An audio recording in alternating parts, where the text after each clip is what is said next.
30,000 কোটি টাকা শুধু মিনিমাম ব্যালেন্স না রাখার জন্য কেটে নিয়েছে ব্যাংক।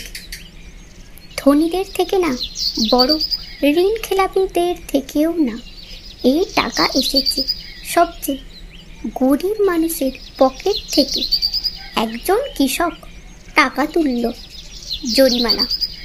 একজন পেনশনভোগী ওষুধ কিনল, জরিমানা।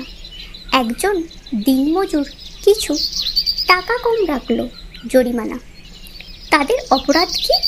তাদের কাছে যথেষ্ট টাকা নেই। মানুষ ব্যাংকে টাকা রাখে নিরাপত্তার জন্য, শাস্তি পাওয়ার জন্য না। সবার জন্য ব্যাংকিং সুবিধা যদি সত্যি হয়, তাহলে ছোট সঞ্চয়কে রক্ষা করতে হবে। গরিব হওয়ার জন্য চার্জ নেওয়া বন্ধ করতে হবে।